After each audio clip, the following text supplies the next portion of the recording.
बच्चे के अंदर बच्चा, इस कंडीशन को हम कहते हैं फीटस इन फीटू और क्रिप्टोडिडाइमिस, और प्रेगनेंसी को कहते हैं सिंगलेटन प्रेगनेंसी। ये केस आता है महाराष्ट्र के बुल्धाना डिस्ट्रिक्ट में, काफी रेयर केस है। पूरे वर्ल्ड में अगर देखोगे तो 200 से कम केसेस देखने को मिलते हैं। इंडिया के अंदर लगभग 10 से 15 केसेस सालाना देखने को मिल जाते हैं। समझते हैं क्या होता है इस कंडीशन के अंदर। नॉर्मल जब प्रेगनेंसी होती है तो एम्प्यूला और इस्थमस के जंक्शन पे ओवम एंड स्पर्म का फ्यूजन होता है, जिससे फॉर्मेशन होती है जाइगोट की। जाइगोट एक सेल वाला होता है, ये ट्रेवल करता है टुवर्ड यूट्रस, क्योंकि यूट्रस में कनेक्टिविटी भी बनानी होती है मदर के साथ। तो यहाँ पे एक तो प्लेसेंटा बन जाता है और एक पाइप लाइक स्ट्रक्चर जिसको हम बोलते हैं अम्बिलिकल कॉर्ड, और यहाँ पे बेबी अटैच कर जाता है। जब जाइगोट जुड़ा यूट्रस के साथ उसको हम कहते हैं इम्प्लांटेशन।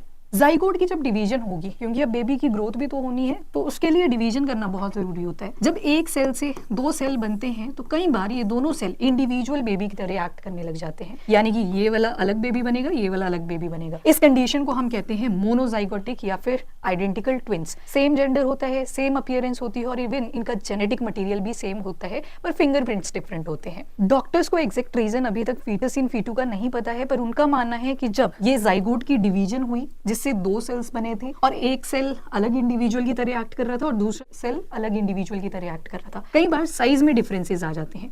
एक सेल बड़ा हो जाता है और जो दूसरा सेल है वो इसके अंदर रह जाता है, जिस कंडीशन को हमने क्रिप्टोडिडाइमिस बोला। ये जो बाहर वाला फीटस होता है इसको हम होस्ट कहते हैं, और जो अंदर वाला बेबी होता है इसको हम पैरासाइट कहते हैं। पैरासाइट क्यों बोला? क्योंकि सारा का सारा नरिशमेंट ये वाला फीटस कहाँ से अटेन करेगा? From the host foetus. Development कहाँ कहाँ पर हो सकती है पैरासाइट फीटस की? तो स्टमक वाले एरिया में हो सकती है, हार्ट में हो सकती है, इवन ब्रेन में भी हो सकती है। यूएसए में 1 साल की लड़की के अंदर ये छोटा सा फीटस मिलता है ब्रेन वाले पार्ट में। जब सर्जरी करी गई तो सक्सेसफुल रही। अगर पैरासाइट फीटस की बात करें तो इसके मेन ऑर्गन जैसे ब्रेन हो गया, हार्ट हो गया, ये डेवलप नहीं होते हैं, पर हाँ लिम्स वगैरह डेवलप कर जाते हैं, बाजुएं, टांगे, और एक तरह से मास जो है वो डेवलप हो जाता है इस वाले रीजन के अंदर। 1 से लेके 2 साल तक ये अनडिटेक्टेड भी रह सकता है।